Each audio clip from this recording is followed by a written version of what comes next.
गर्मी की छुट्टियां आने वाली थीं और हर घर में घूमने की बातें चल रही थीं। हेलो नेहा, क्या प्लान है छुट्टियों का? हम तो स्विट्जरलैंड सोच रहे थे। और हम मालदीव्स। पर मेरे बच्चे तो नानी के घर जाने की जिद कर रहे हैं। यहाँ भी वही हाल है। बस नानी घर नानी घर। उधर बच्चे भी अपनी अपनी मम्मियों को परेशान कर रहे थे। मम्मी, हमें नानी के घर जाना है। हाँ मम्मी प्लीज। मैं तो गांव जाऊंगा। मैं झूला झूलूंगी। मुझे नानी की कहानी सुननी है। तीनों बहनें अब परेशान हो चुकी थीं। अब समझ नहीं आ रहा क्या करें। हमने मनाली प्लान किया था। और बच्चों के सामने कुछ नहीं चलता। कुछ दिनों बाद एग्जाम खत्म हो जाते हैं। अब तो एग्जाम भी खत्म। और चिंटू गुड़िया बस नानी। परी तो बैग पैक करके बैठ जाती है। सासू माँ भी कह रही हैं भेज दो। पापा का भी फोन आया। आखिरकार तीनों बहनों ने फैसला लिया। लगता है सबने मिलकर हमें घेर लिया। ठीक है, इस बार नानी का घर। कोई विदेश नहीं, कोई हिल स्टेशन नहीं, सीधा नानी का घर। कुछ ही दिनों में सब गांव के लिए निकल पड़ते हैं। चिंटू सामान रख लिया? मम्मी जल्दी चलो। मुझे आम खाने हैं। मैं पतंग उड़ाऊंगा। मैं झूला झूलूंगी। नानी मुझे चॉकलेट देगी ना? कुछ घंटों बाद सभी गांव पहुंच जाते हैं। अरे मेरे बच्चों, आ गए। नानी। पहले आरती कर लेते हैं। अरे रहने दो भाभी, ये हमारे संस्कार हैं। बच्चे गांव देखकर बहुत खुश हो जाते हैं। ये लो बच्चों चॉकलेट। वाओ नानी। इतनी चॉकलेट मत दो। जब तक मेरे पास हैं, मेरे हिसाब से रहेंगे। तीनों बहनें एक दूसरे को देखती हैं। बस यही डर था। यहाँ आकर आदतें खराब हो जाएंगी। नानी और मामी मिलकर स्वादिष्ट खाना बनाती हैं। बच्चों, आज खास खाना है। क्या बनाया? पूरी, आलू और मीठा। वाह, इतना मत खिलाओ। बच्चे हैं, खाने दो। शाम को गोले वाला आता है। रंग बिरंगा गोला ले लो। नानी हमें गोला चाहिए। सबको मिलेगा। वाह, कितना टेस्टी है। ये हाइजीनिक नहीं है। कभी कभी खाने से कुछ नहीं होता। रात को आंगन में चटाई बिछाई जाती है। आज सब मेरे पास सोएंगे। हाँ नानी, कहानी सुनाओ। जमीन पर कैसे सोएंगे? कमर टूट जाएगी हमारी। हम नानी के पास ही सोएंगे। नानी कहानी सुनाती है और बच्चे सो जाते हैं। आंखें बंद करो। थोड़ी देर बाद बच्चा खांसी खांसी। रुको बेटा, मैं कुछ करती हूँ। नानी शहद लाकर बच्चे को खिलाती हैं। अब ठीक है ना? हाँ नानी, अब ठीक है। तीनों बहनें ये सब देखकर सोच में पड़ जाती हैं। कहीं माँ ने गलत दवाई तो नहीं दे दी। ये तो शहद था। अगली सुबह सूरज की हल्की किरणों के साथ ही गांव में चिड़ियों की आवाज गूंजने लगती है। बच्चे जल्दी जल्दी उठ जाते हैं क्योंकि उनके मन में सिर्फ एक ही एक्साइटमेंट होती है, आज बाग में जाना है। नानी उठो ना जल्दी, हमें आम के बाग में जाना है। आपने कहा था ना, वहाँ बहुत सारे आम लगे हुए हैं, हमें खुद तोड़कर खाने हैं। हाँ नानी प्लीज चलो ना। मैं तो सबसे पहले पेड़ से आम तोड़ूंगी और मैं खुद खाऊंगी भी। और मैं सबसे ऊपर चढ़ूंगा। देखना, मैं सबसे ज्यादा आम तोड़ूंगा। कोई मुझे रोक नहीं सकता। नानी आप भी हमारे साथ चलोगी ना? मुझे अकेले डर लगेगा, लेकिन आपके साथ बहुत मजा आएगा। अरे वाह, इतनी सुबह सुबह तुम्हें बाग याद आ गया। चलो ठीक है, मैं भी चलती हूँ तुम्हारे साथ, लेकिन ध्यान रखना कोई ज्यादा ऊपर नहीं चढ़ेगा। बच्चे मामा राजेश और गांव के बाकी बच्चों के साथ बाग की तरफ निकल जाते हैं। उधर कुछ देर बाद तीनों बहनें उठती हैं और जब उन्हें बच्चे घर में नहीं दिखते तो वो घबरा जाती हैं। अरे चिंटू और गुड़िया कहाँ गए? अभी तो यहीं थे। बिना बताए कहाँ चले गए ये बच्चे? आरव और सानवी भी नहीं दिख रहे। कहीं बाहर तो नहीं निकल रहे? यहाँ तो हर जगह खुला मैदान है। परी भी नहीं है। ये सब एक साथ कहाँ चले गए? किसी ने बताया भी नहीं। मम्मी बच्चे कहाँ गए? अरे वो सब बाग में गए हैं आम तोड़ने। सुबह सुबह ही निकल गए थे, बहुत खुश हो रहे थे। ये सुनते ही तीनों बहनें घबरा जाती हैं। क्या मम्मी, आपने रोका क्यों नहीं? इतने छोटे छोटे बच्चे पैरों पर चढ़ेंगे, अगर गिर गए तो? हाँ, यहाँ तो कोई सेफ्टी भी नहीं है। शहर में तो हम एक एक चीज का ध्यान रखते हैं। मुझे तो पहले से ही डर लग रहा था कि यहाँ आकर ये बच्चे कुछ भी करने लगेंगे। बाग में पहुंचकर तीनों बहनें जो देखती हैं, उसे देखकर उनका गुस्सा और बढ़ जाता है। चिंटू तुरंत नीचे उतरो। तुम पैर पर क्या कर रहे हो? अगर गिर जाओगे तो बहुत चोट लग जाएगी। मम्मी, मैं ध्यान से चढ़ा हूँ। देखो, मैं संभल कर खड़ा हूँ, मैं गिरूंगा नहीं। आरव, तुम भी नीचे उतरो अभी के अभी। ये कोई खेलने की जगह है क्या? ये बहुत खतरनाक है। मम्मी, यहाँ सब बच्चे चढ़ रहे हैं। मुझे भी अच्छा लग रहा था, इसलिए मैं भी चढ़ गया। परी तुम भी नीचे आओ। तुम गिर गई तो क्या होगा? तुम्हें समझ नहीं आता क्या? मम्मी मैं तो बस देख रही थी, मैं ऊपर नहीं चढ़ी थी। बच्चे डर जाते हैं और धीरे धीरे नीचे उतर आते हैं। मम्मी हम तो बस खेल रहे थे, हमें बहुत मजा आ रहा था। बस अब कोई खेल नहीं, सब घर चलो। यहाँ कोई नहीं आएगा, समझे? तीनों बहनें बच्चों को वापस घर ले जाती हैं, लेकिन बच्चों के बमन में बाघ की मस्ती अभी भी चल रही होती है। यार कितना मजा आ रहा था। अगर मम्मी नहीं आती तो हम और ऊपर तक चढ़ते। हाँ, और मैं सबसे ज्यादा आम तोड़ता। मैंने तो एकदम पक्का प्लान बना लिया था। कुछ ही देर बाद बच्चे चुपके से फिर से बाग की तरफ निकल जाते हैं। चलो जल्दी चलते हैं, मम्मी को पता नहीं चलेगा। हम जल्दी जल्दी आम तोड़ कर आ जाएंगे। हाँ लेकिन इस बार ध्यान रखना, मम्मी को पता नहीं चलना चाहिए। बच्चे फिर से पेड़ों पर चढ़ते हैं और आम तोड़कर खाने लगते हैं। वाह, ये आम कितना मीठा है। ऐसा आम तो मैंने कभी नहीं खाया। सच में, ये तो शहर के आम से भी ज्यादा टेस्टी है। यहाँ तो हर चीज अलग ही लग रही है। तभी तीनों बहनें फिर से वहां पहुंच जाती हैं। फिर से आ गए तुम लोग। हमने मना किया था ना, फिर भी नहीं मानते। तुम लोग हमारी बात क्यों नहीं समझते? यहाँ आकर बिल्कुल ही बिगड़ गए हो। इसी बीच बच्चे करौंदे तोड़ने लगते हैं। ये क्या कर रहे हो? ये किसी और का पेड़ है, ऐसे कैसे तोड़ सकते हो? ये गलत बात है। तभी वहां काका आ जाते हैं। अरे रहने दो बेटा, मैं सब देख रहा था। बच्चों को तोड़ने दो। ननिहाल आए हैं, यहाँ ऐश नहीं करेंगे तो कहाँ करेंगे? देखा मम्मी, काका ने खुद कहा है हम खा सकते हैं। काका की बात सुनकर बच्चे खुश हो जाते हैं, लेकिन तीनों बहनों के चेहरे पर नाराजगी साफ दिखाई दे रही होती है। उनके मन में ये डर बैठ चुका था कि बच्चे गांव आकर बिगड़ रहे हैं। बस बहुत हो गया अब। तुम लोग समझ क्यों नहीं रहे हो? हर बार मना करने के बाद भी वही काम कर रहे हो। ये कोई तरीका है क्या? देखो अपनी हालत, कपड़े गंदे, हाथ पैर मिट्टी से भरे हुए। ये सब शहर में हमने कभी नहीं होने दिया, और यहाँ आकर तुम लोग बिल्कुल बदल गए हो। मुझे तो अब सच में डर लगने लगा है। अगर ऐसे ही चलता रहा तो तुम लोग पूरी तरह से बिगड़ जाओगे, फिर हमें ही संभालना पड़ेगा। तीनों बहनें गुस्से में बच्चों को वहीं छोड़कर घर लौट आती हैं। रास्ते भर उनके मन में सिर्फ शिकायतें ही चल रही होती हैं। देखा तुम लोगों ने, जब से आए हैं कुछ ना कुछ नया ही कर रहे हैं। कोई कंट्रोल ही नहीं है इन बच्चों पर। और सबसे बड़ी बात, हमारी कोई सुन भी नहीं रहा।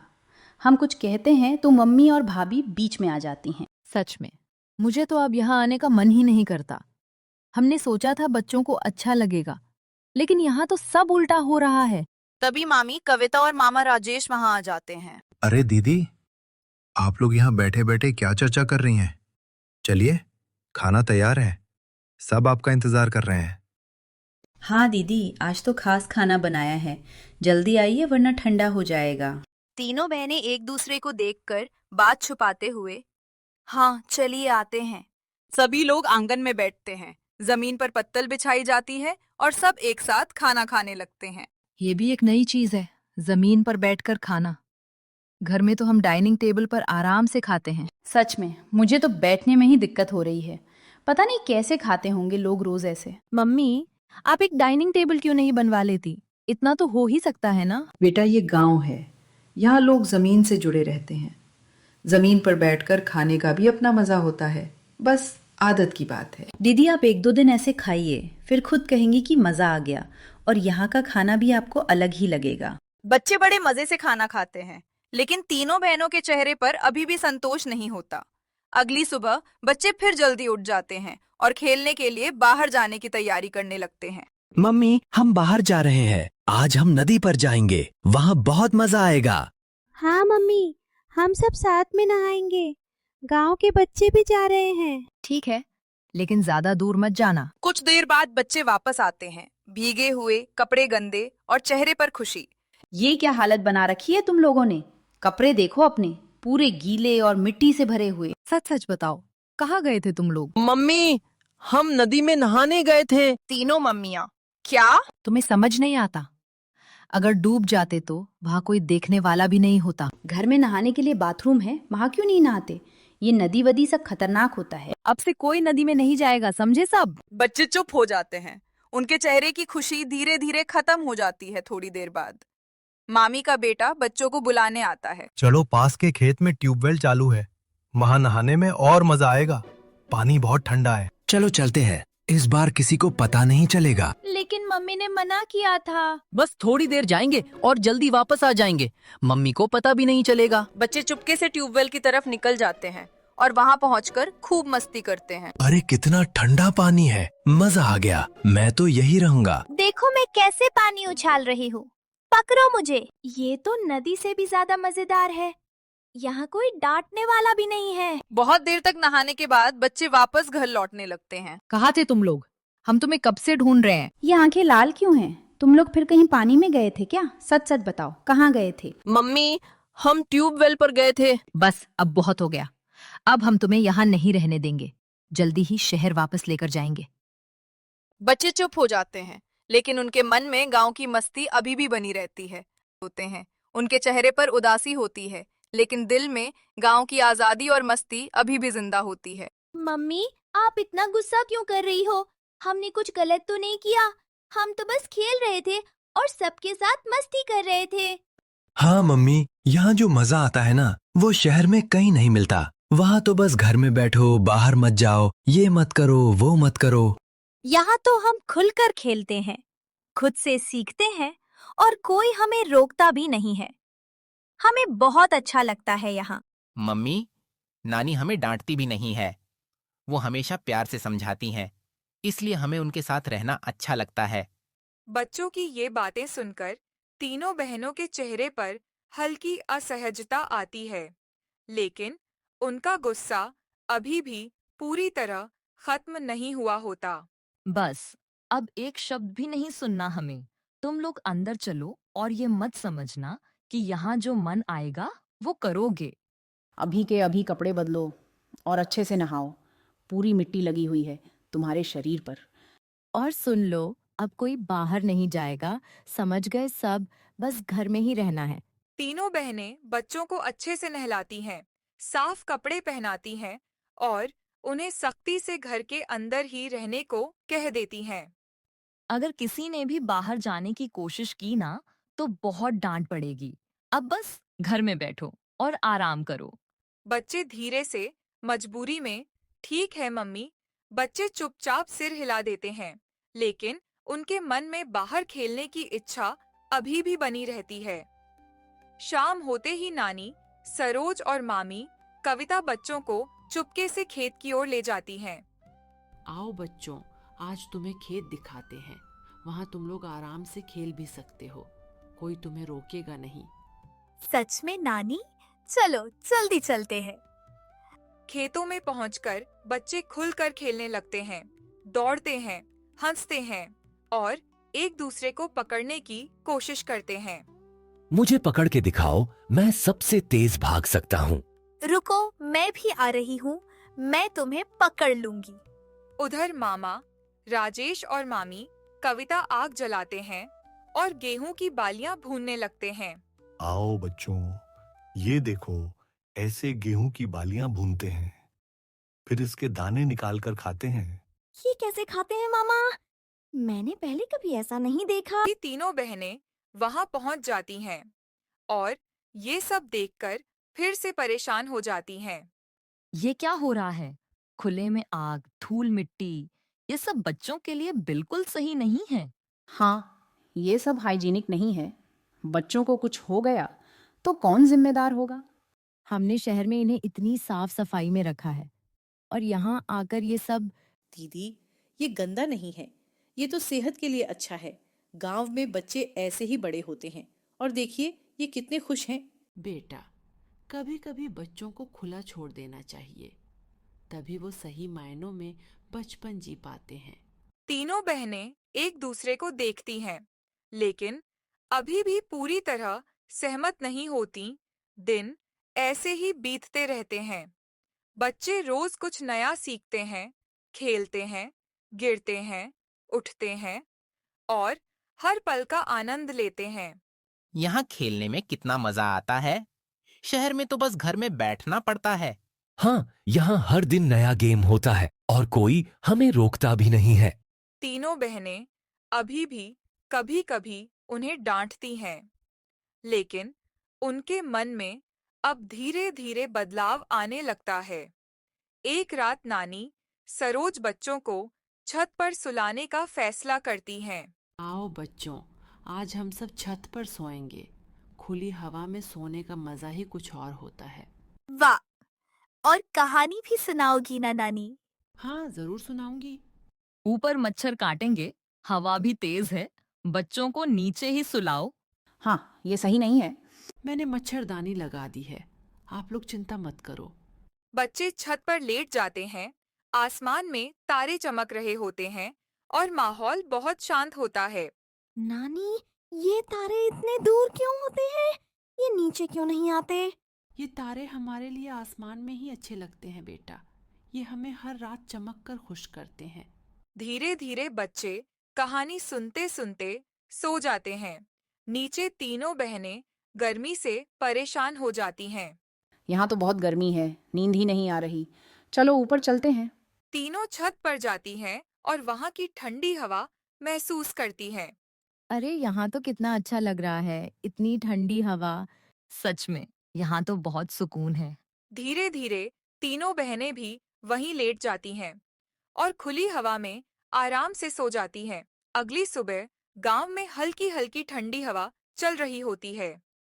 सूरज धीरे धीरे निकल रहा होता है और बच्चे फिर से नई ऊर्जा के साथ उठ जाते हैं। आज उनके मन में एक नया खेल होता है, गिल्ली डंडा। आज मैं गिल्ली सबसे दूर मारूंगा, देखना कोई मुझे हरा नहीं पाएगा। मैं पूरा प्रैक्टिस करके आया हूँ। अरे ऐसा मत समझो कि तुम ही जीतोगे, मैं भी पूरा जोर लगाऊंगा और आज मैं ही जीतूंगा। मैं भी खेलूंगी, मैं भी देखूंगी कैसे खेलते हैं। मुझे भी सिखाओ ना। हाँ, हम सब खेलेंगे। आज कोई भी घर में नहीं बैठेगा। बच्चे मैदान में पहुंचते हैं। वहां मिट्टी में दौड़ते हैं, गिरते हैं, उठते हैं और बिना किसी डर के खुलकर खेलते हैं। उनके कपड़े धीरे धीरे मिट्टी से भर जाते हैं, लेकिन उनके चेहरे पर खुशी साफ दिखाई देती है। देखा कितनी दूर गई। अब बताओ कौन मुझे हरा सकता है। अभी तो शुरुआत है, अब मेरी बारी है। देखना मैं इससे भी दूर मारूंगा। कुछ देर बाद तीनों बहनें बच्चों को ढूंढते हुए मैदान में पहुंचती हैं।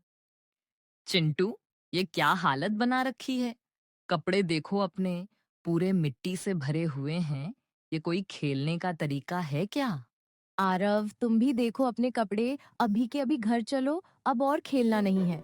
आज के बाद अगर मैदान में दिखे ना तो बहुत डांट पड़ेगी, समझे सब? तीनों बहनें गुस्से में डंडा लेकर बच्चों के पीछे दौड़ने लगती हैं। बच्चे डर जाते हैं और भागने लगते हैं। मम्मी माफ कर दो, हम नहीं खेलेंगे, हमें मत मारो। हम बस खेल रहे थे मम्मी, हमें नहीं पता था आप इतना गुस्सा हो जाओगी। तभी मामी कविता बीच में आ जाती हैं और तीनों बहनों को रोकती हैं। अरे दीदी, आप लोग इतना परेशान क्यों हो रही हैं? बच्चे हैं, खेलने दीजिए उन्हें। यही तो उम्र है खेलने की। खेलने दो मतलब? ये हालत देखो इनकी। हमने शहर में कभी ऐसा नहीं होने दिया। हमने इन्हें हमेशा साफ सुथरा रखा है और यहाँ आकर ये पूरी तरह बदल गए हैं। दीदी, बचपन ऐसा ही होता है, थोड़ा गंदा, थोड़ा शोर शराबा, लेकिन यही असली खुशी है। ये पल वापस नहीं आएंगे। बच्चे भागकर नानी सरोज के पास जाते हैं और उनसे शिकायत करते हैं। नानी देखो ना, मम्मी हमें खेलने नहीं देती। यहाँ ही तो हमें खेलने को मिलता है। शहर में तो बस पढ़ाई पढ़ाई और घर में बैठे रहो। यहाँ तो हम खुलकर खेल सकते हैं। मैं तो यहीं रहना चाहती हूँ नानी, यहाँ बहुत अच्छा लगता है। बेटा, बच्चों को खेलने देना चाहिए। ज्यादा रोक टोक से उनका मन दब जाता है। कुछ दिनों बाद बच्चे एक नई जिद करते हैं। अब उन्हें गांव से कुछ अपने साथ लेकर जाना है। नानी, हमारे लिए आम का अचार बना दो ना, हम अपने घर लेकर जाएंगे। आपके हाथ का बहुत स्वादिष्ट होता है। और करौंदे का भी बनाना, मैं अपने दोस्तों को भी खिलाऊंगा। उन्हें भी बहुत पसंद आएगा। जरूर बनाऊंगी बेटा, तुम लोगों के लिए तो मैं सब कुछ बनाऊंगी। नानी और मामी मिलकर आम का अचार, करौंदे का अचार और पापड़ बनाने लगती हैं। धूप में पापड़ सूखते हैं और घर में खुशबू फैल जाती है। एक दिन नानी अपना पुराना बक्सा निकालती हैं और बच्चों को अपने पुराने दिनों की यादें दिखाती हैं। आओ बच्चों, ये देखो तुम्हारी मम्मियों के बचपन के कपड़े कितने छोटे छोटे थे ये। सच में मम्मी इतने छोटे कपड़े पहनती थी? ये तो बहुत मजेदार है। मम्मी, ये सब पुरानी चीजें फेंक दो, इनका क्या काम है अब? हाँ, आप हर चीज संभाल कर क्यों रखती हो?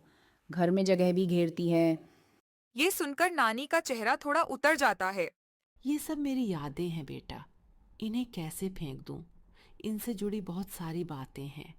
एक दिन दोपहर में सविता के सिर में तेज दर्द होने लगता है। उफ, मेरा सिर बहुत दर्द कर रहा है, सहा नहीं जा रहा। दीदी दवा ले लो, शायद आराम मिल जाए।